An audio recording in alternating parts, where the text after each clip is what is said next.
Energy है। और अब तक हमने ये पढ़ा कि जो हमारे जो फॉसिल फ्यूल्स हैं वो कैसे बने हैं। जो हमारे फ्यूल्स हैं, जो हमारी वेजिटेशन थी बहुत सालों पहले, वो जब अर्थ की फॉर्मेशन हो रही थी तो वो नीचे नीचे डीपर लेयर्स में चले गए अर्थ की, और वहाँ पे हाई प्रेशर और टेम्परेचर होने के कारण वो हमारे जो वेजिटेशन थी, जो हमारे प्लांट्स और एनिमल्स थे, वो हमारे फॉसिल फ्यूल्स में कन्वर्ट हो गए। तो today we will discuss one of the fossil fuels, that is coal. Coal क्या होता है? नॉर्मल भाषा में हम इसे क्या बोलते हैं? नॉर्मल लैंग्वेज में कोयला बोल देते हैं, पंजाबी या हिंदी में इसे कोयला बोल देते हैं। तो आज हम पढ़ेंगे कि ये कोल होता क्या है। कोल, अगर हम बेसिक कोल के बारे में बात करें, कोल क्या होता है? ब्लैक कलर का एक फॉसिल फ्यूल है जिससे हमें एनर्जी मिल रही है।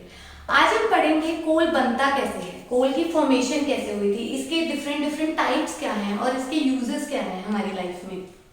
तो इनिशियली हमने किया था ये चैप्टर ऐसे कि जो सन है हमारा, वो अल्टीमेट सोर्स ऑफ एनर्जी है, उससे हमें एनर्जी मिल रही है।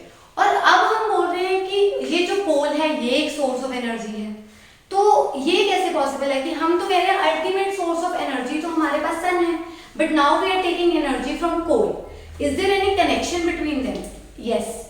देखो, जो कोल है वो हमने क्या बताया कि वो किससे बना है? प्लांट्स और एनिमल्स। प्लांट्स जब नीचे वेजिटेशन में चले गए, जब उनकी डीपर लेयर्स में वो चले गए अर्थ की, तो वहां पे उनकी कन्वर्जन हो गई कोल में। बट अब ये प्लांट्स ने क्या किया हुआ था? ये प्लांट्स ने, हमने डिस्कस किया था कि प्लांट्स ने सोलर एनर्जी ली थी। सोलर एनर्जी को लेके उन्होंने अपने अंदर उसे केमिकल एनर्जी की फॉर्म में स्टोर कर लिया था। केमिकल एनर्जी की फॉर्म में जब उन्होंने उसे स्टोर कर लिया और बाद में जब उन्हें उनकी डीपर लेयर्स में वो चले गए अर्थ की, तो वहां पे जाके इनकी कन्वर्जन हो गई कोल में। तो basically ultimate source of energy क्या हुआ? सन। सन से एनर्जी ली प्लांट्स ने, प्लांट्स की आगे कन्वर्जन किसमें हो गई? कोल में। तो इसलिए हम कह रहे हैं कि सन एक अल्टीमेट फॉर्म ऑफ एनर्जी है और सन से हमें बाकी जो हमारे सोर्स ऑफ एनर्जी है वो मिले हैं, and one of them is coal. इसलिए कोल को, क्योंकि कोल किससे बना है? प्लांट्स से बना है, इसलिए हम इसे, और नीचे वो बरेड है, बरेड हम अर्थ की लेयर्स से उसे निकालते हैं बाहर, तो इसलिए हम कोल को बरेड सनशाइन भी बोलते हैं। क्योंकि जो प्लांट्स हैं उन्होंने प्लांट से उनकी सनलाइट, सनशाइन ली और वो बाद में बरेड हो गए और उनसे हमें बाद में कोल मिल गया। That's why coal is also called as buried sunshine. और कोल, हमने कल भी देखा था कि ये फॉसिल फ्यूल्स की कितनी ज्यादा इंपॉर्टेंस है हमारे इंडस्ट्रीज में, हमारे फार्म में, हमारे ट्रांसपोर्टेशन में, इलेक्ट्रिसिटी जनरेशन में। मतलब we can not imagine our life without these fossil fuels. अब जैसा टाइम है, we can not imagine our life without them. तो इसलिए इसकी इंपॉर्टेंस, कोल की importance is compared with the gold. इसलिए कोल को हम ब्लैक गोल्ड भी कहते हैं। Coal is also called as black gold. So today we will discuss about it. Let's have a look. What is coal? Coal is also called as black gold because it is as important as gold. It is also called buried sunshine क्योंकि plants से ये हमें मिलता है. That's why it's called as buried sunshine. इसका colour, it is black in color. It is hard as stone. ये एक stone की तरह ही hard होता है. It is a complex mixture of carbon, hydrogen and oxygen with small quantity of nitrogen, phosphorus and sulfur compounds. जो carbon, कोल के अंदर main कौन सा कंपाउंड है? कार्बन का। प्लांट्स जो ये कन्वर्ट हो जाते हैं और कोल में, तो उनमें मेनली कौन सा कंपाउंड प्रेजेंट होता है? Carbon. But there are some other elements जो थोड़ी थोड़ी क्वांटिटीज में प्रेजेंट होते हैं, जैसे नाइट्रोजन, फॉस्फोरस और सल्फर अपने कंपाउंड्स के फॉर्म में प्रेजेंट होते हैं, and there are some hydrogen and oxygen also present. Okay, अब इसकी मेन एप्लीकेशंस क्या है कोल की? Mainly they are used in the production of heat for households. हम अपने घरों में भी, पुराने जमाने में भी कई बार अंगीठियां जलाते थे या भट्टी जलाते थे, तो उसमें हम कोल यूज करते थे। कोल को उसमें डाल के उसे आग लगा देते थे, तो उससे हमें एनर्जी मिलती थी। तो it is used in the production of heat for households और इंडस्ट्रियल जनरेटर्स। ये तो हमें पता है कि कोल थर्मल प्लांट्स में यूज हो रहा है एनर्जी प्रोडक्शन के लिए, और हमारी इंडस्ट्रीज इसके बिना सर्वाइव ही नहीं कर सकती हैं। तो they are the main applications जिसमें कोल हमारा यूज हो रहा है। Major coal mines in India.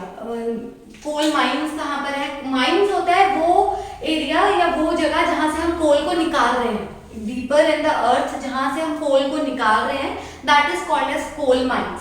तो इंडिया में मेनली कोल कहाँ से, हमें कोल कहाँ पे मिलता है? Bihar, Madhya Pradesh, Orissa and West Bengal. Okay, now this was the basic introduction of coal कि कोल है क्या। अब हम पढ़ेंगे कि कोल बना कैसे। We have slightly discussed about it in the earlier video in which we studied about fossil fuels, but today we'll have a little, we'll discuss about it in detail. How coal is formed? Formation of coal. कोल की लगभग जो formation है वो 300 million years पहले हुई थी, जब अर्थ का टेम्परेचर और प्रेशर बहुत हाई था और ऐसी नेचुरल कैलामिटीज आ रही थी जैसे अर्थक्वेक आ गया, वॉल्केनोज आ गए, फ्लड्स आ गए, जिसके कारण जो हमारे मेजर फॉरेस्ट थे, हमारी वेजिटेशन थी, वो अर्थ के डीपर लेयर्स में चले गए, अर्थ के अंदर धस गए, वो अंदर दे सैंक डीपर एंड डीपर, वो अर्थ के अंदर वाली लेयर्स में चले गए। जैसे ही हमारे सपोज ये हमारे प्लांट्स थे, ये अर्थ की डीपर लेयर्स में चले गए, अर्थ की ये धीरे धीरे अर्थ की डीपर लेयर्स में चले गए। जैसे ही अर्थ की नीचे नीचे लेयर्स में जाते गए, यहाँ पर क्या था? टेम्परेचर और प्रेशर बहुत ज्यादा था। यहाँ का टेम्परेचर, अर्थ के कोर का टेम्परेचर, वी नो कि अर्थ जो अंदर से है वो बहुत गर्म है, इसके बारे में हमने पहले भी डिस्कस किया था कि जो अर्थ की डीपर लेयर्स है वहां पे टेम्परेचर बहुत ज्यादा हाई है और प्रेशर भी बहुत ज्यादा हाई है। तो इतने हाई टेम्परेचर और प्रेशर में जो हमारे प्लांट्स चले गए नीचे, वो किस में कन्वर्ट हो गए? कोल में कन्वर्ट हो गए। तो 300 million years ago due to earthquake, volcanoes, floods, ऐसी जो नेचुरल कैलामिटीज आई, उनके कारण जो हमारे फॉरेस्ट थे they got buried under sand and mud, वो नीचे नीचे सैंड और मड में धंसते चले गए। They were compressed and temperature rose as they sank deeper. ये धीरे धीरे कंप्रेस होते गए, इन्हें और लेयर्स ने इनको कवर करते गए और ये नीचे नीचे और नीचे नीचे जाते गए, अर्थ के अंदर तक चले गए, मतलब कोर तक पहुंच गए। वहां पर क्या था? they have to face high temperature and pressure. There was high temperature and pressure inside the earth. अर्थ के अंदर क्या था? बहुत ज्यादा हाई टेम्परेचर एंड प्रेशर, जिससे कोल, ये जो हमारे प्लांट्स थे, ये स्लोली किसमें कन्वर्ट हो गए? कोल में। इस प्रोसेस ऑफ कन्वर्जन को, स्लो प्रोसेस ऑफ कन्वर्जन, जिसमें हमारे डेड फॉरेस्ट किसमें कन्वर्ट हुए? कोल में, जिसे बनने में मिलियंस ऑफ इयर्स लग गए। वी सेड कि 300 मिलियन इयर्स अगो ये प्रोसेस हुई है। उस प्रोसेस को हम क्या कहते हैं? Carbonization. What is carbonization? Slow process of converting of dead forests into coal, extending over millions of years. इस प्रोसेस को कितना टाइम लगा? millions of years is called carbonization. That's why जो हमारा कोल है वो exhaustible resource है, क्योंकि चाहे ये हमें नेचर ने ही प्रोवाइड किया है ये नेचुरल रिसोर्स, हमने खुद नहीं बनाया कोल, ये हमें नेचर ने प्रोवाइड किया, बट इसकी प्रोसेस फॉर्मेशन को कितना टाइम लग जाता है? Millions of years. इसलिए ये एग्जॉस्टेबल है, क्योंकि अगर आज ही हमारे पास खत्म हो जाता है तो हमें एटलीस्ट मिलियंस ऑफ ईयर्स और वेट करना पड़ेगा कि हमारे पास दोबारा कोल फॉर्मेशन हो जाए। इसलिए इट इज सजेस्टेड कि जो कोल है हमारा, इसे बहुत ही जुडिशियली यूज करना चाहिए, इसका बहुत ही ध्यान से यूज करना चाहिए। एंड नाउ जैसे जैसे कुछ प्लांट्स और ऐसे थे जो बहुत ही ज्यादा डीप चले गए, और कुछ ऐसे जो थोड़ी ऊपर लेयर्स में थे, जो कंपैरेटिवली उनके अपर लेयर में थे। तो उस हिसाब से हमारे पास कोल की डिफरेंट वेराइटीज आई। जो थोड़े अपर लेयर में थे उसमें थोड़ी अलग फॉर्मेशन ऑफ कोल, में कार्बन कंटेंट थोड़ा कम था, और जो जैसे जैसे डीप चले गए हमारे प्लांट्स, उनमें कार्बन कंटेंट बढ़ता गया, क्योंकि उन्हें ज्यादा टेम्परेचर और प्रेशर था उनके ऊपर, तो उनके अंदर तो कार्बन कंटेंट था वो इंक्रीज होता गया। ऐसे based on the carbon content कि उनके अंदर, कोल के अंदर कार्बन कितना है, उसके बेसिस पे हमारे पास 4 टाइप ऑफ कोल है, depending upon the carbon content और इट्स प्योरिटी। समटाइम्स इसे प्योरिटी के हिसाब से हमारे पास जो है 4 टाइप के कोल होते हैं। We have 4 types of coal. First is peat, second is lignite, third is bituminous and fourth is anthracite. इसमें जो हमारे पास सबसे डीपर लेयर में था, सबसे डीप, सबसे अंदर कौन सा कोल मिलता है हमें? एंथ्रासाइट। इसके अंदर जो कार्बन की अमाउंट है वो सबसे ज्यादा है। It is approximately 90 to 95%। 90 to 95% जो है एंथ्रासाइट के अंदर कार्बन है। एंड इसी तरह से जो हमारा पीट है इसमें सबसे कम है। पीट contains lowest amount of carbon, that is 50 to 60%। इसलिए पीट को इंफीरियर कोल भी बोलते हैं, इंफीरियर क्वालिटी, कि इसके अंदर ज्यादा अच्छा नहीं है पीट की क्वालिटी, क्योंकि इसमें कार्बन जो कंटेंट है वो कम है। और एंथ्रासाइट को हम बेस्ट भी बोलते हैं, it is the best quality जो एंथ्रासाइट है, क्योंकि इसके अंदर कार्बन कंटेंट जो है वो बहुत ज्यादा है। और एज वी अर्लियर डिस्कस्ड कि हमने कि कोल के तो बहुत ज्यादा यूजेस हैं। It is used to cook food at home, in thermal power plants coal is used for generating electricity, it is used in railway engines to produce steam to run the engines. So to conclude what is coal and how it is formed, we can say that कि coal जो है it is one of the most important fossil fuels. It is also called as black gold. It is black in color and it mainly contains carbon with small amount of other elements like hydrogen, oxygen, small quantity of nitrogen, phosphorus, sulfur. और इसके mainly applications हमने देखे हैं कि घरों में खाना बनाने में, इंडस्ट्रीज में, रेलवे इंजन्स में, और हमारे industries generating electricity, thermal plants में ये यूज होता है। मेजर कोल माइंस इंडिया के बिहार, मध्य प्रदेश, उड़ीसा और वेस्ट बंगाल में है। And how coal was formed 300 million years पहले, जब हमारी अर्थ पे नेचुरल कैलामिटीज आ रही थी, फ्लडिंग, वॉल्केनोज वगैरह, तो उसके कारण हमारे मोस्ट ऑफ द वेजिटेशन, हमारे मोस्ट ऑफ द बड़े बड़े जो फॉरेस्ट थे वो नीचे लेयर्स में चले गए अर्थ की, जहाँ पर उन्हें बहुत ज्यादा हाई टेम्परेचर और प्रेशर फेस करना पड़ा और उनकी कन्वर्जन किसमें हो गई, कोल में। तो हमारे पास based on the carbon content 4 types of coal है, peat, lignite, bituminous and anthracite, in which peat is of inferior quality because it contains less amount of carbon, whereas anthracite is called as best quality of coal because it contains highest amount of carbon. And coal के और भी uses हैं। कल हमने पढ़ा था कि कोल जो है ये हमारा नेचुरल रिसोर्स है, ये हमारा प्राइमरी फ्यूल है, but we can also get other fuels. इससे हम और फ्यूल्स भी ले सकते हैं, जैसे coal tar, coke, coal gas, about which we will discuss in our next videos. Okay students, अभी तक हमने ये डिस्कस किया था कि कोल होता क्या है, इसकी फॉर्मेशन कैसे होती है, इसके यूजेस क्या हैं, but we have also discussed कि जो कोल है, कोल से हमें, कोल हमारा प्राइमरी फ्यूल है और इससे हमें बहुत सारे, और इसके साथ साथ इसको प्रोसेस करने से हमें इसके साथ साथ और फ्यूल्स भी मिलते हैं, इसके साथ हमें और कंपाउंड्स भी मिलते हैं। आज हम उनके बारे में स्टडी करेंगे। So today we will first discuss about a process which is called as destructive distillation. ये क्या होता है? डिस्ट्रक्टिव डिस्टिलेशन क्या होता है? डिस्ट्रक्टिव मतलब कुछ तबाही वाला, जिसमें हम किसी को कुछ बर्न कर रहे हैं, कुछ किसी को उनको हीट कर रहे हैं बहुत हाई टेम्परेचर पे। तो डिस्ट्रक्टिव डिस्टिलेशन वो प्रोसेस होती है जिसमें हम किसी भी सब्सटेंस को absence of air, means in inert तरह के एनवायरनमेंट में, उसे इनर्ट इन एटमॉस्फेयर में हीट करते हैं ताकि हम उससे जो उसके प्रोडक्ट्स हैं वो कलेक्ट कर सकें। So what is destructive distillation? It is the process in which a substance is heated in the absence of air. कि हम उसे ऑक्सीजन की एब्सेंस, मीन्स एयर की एब्सेंस में हम उसे हीट कर रहे हैं। So what is destructive distillation? It is the process of decomposing a material by heating बहुत हाई टेम्परेचर पे, by heating at a high temperature in a closed container in an inert atmosphere. It means कि हम किसी substance को बहुत ज़्यादा high temperature पे heat करते हैं in an inert atmosphere. What is an inert atmosphere? It means in the absence of air. Okay.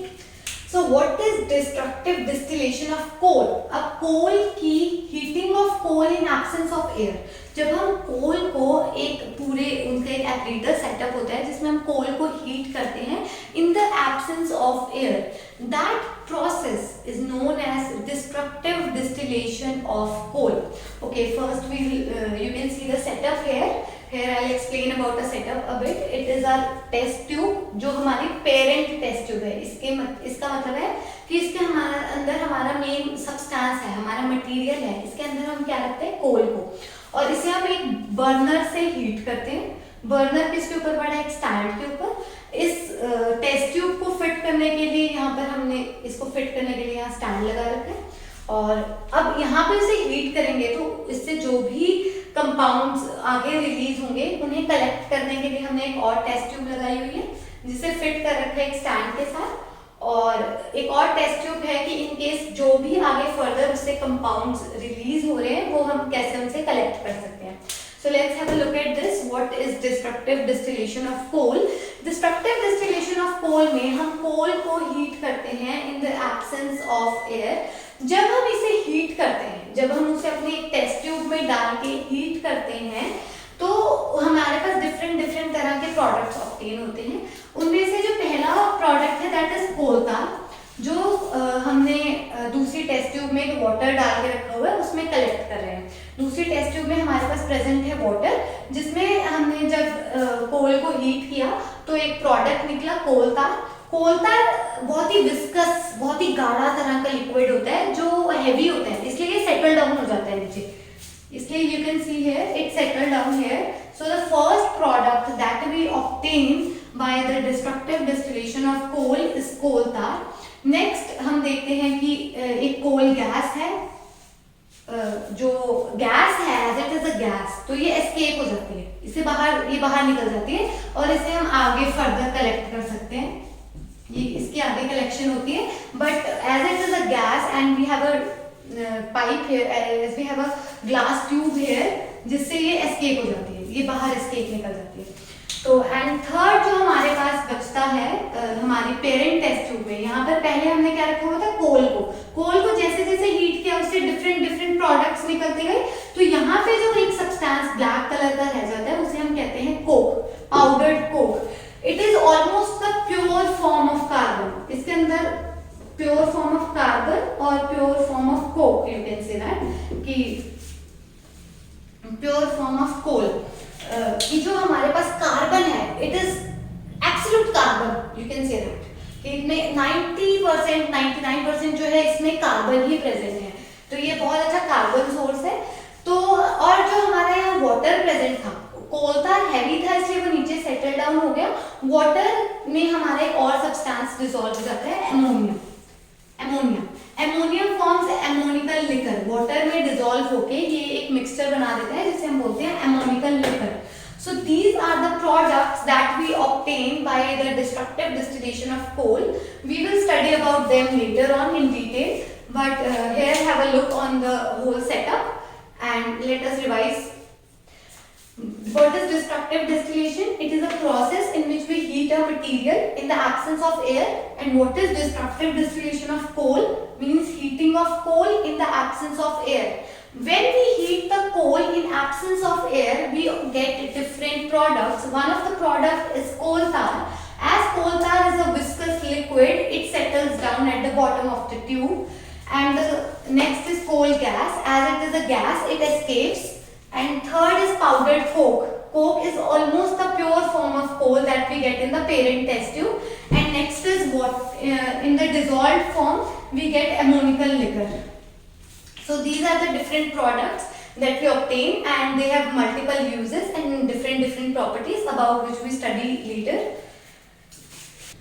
As we have already discussed about the destructive distillation of coal, जिसमें हम कोल को heat कर रहे थे in the absence of air and we were getting different products like coal tar, coke. Today we will discuss about the products in detail, like what are them.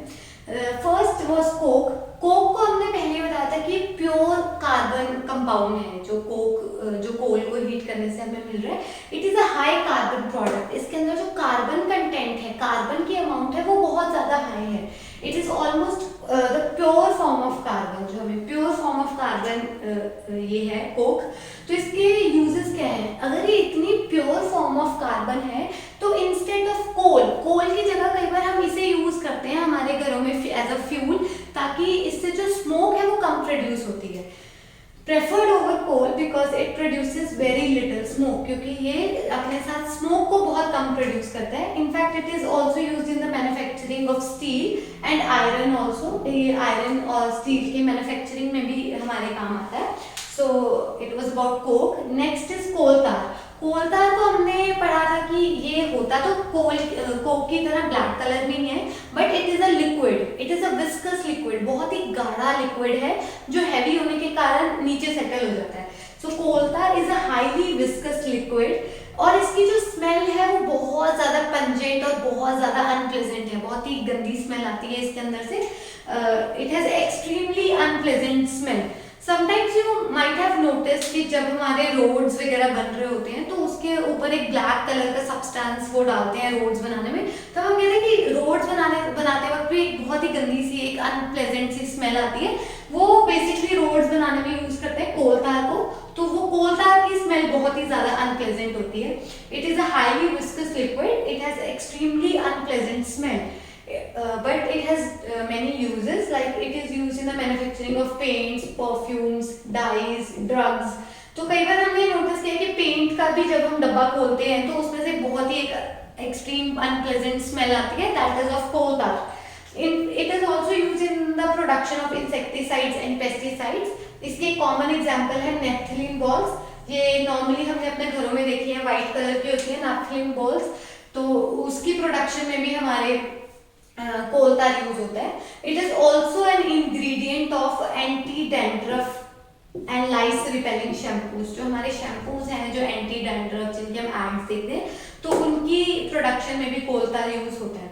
Next is ammoniacal liquor. जो हमारा एमोनिकल liquor है, इसकी आगे ये क्योंकि ammonia में nitrogen होता है तो it is also use to make nitrogenous fertilizers. और अमोनिया को अगर इस एमोनिकल लिकर को अगर सल्फ्यूरिक एसिड के साथ रिएक्ट करवा दे तो ये अमोनिकल फर्टिलाइजर्स बनाने में हेल्प करता है. Basically it is used in agriculture के जहाँ पे हमारे फर्टिलाइजर्स के फॉर्म में यूज होता है.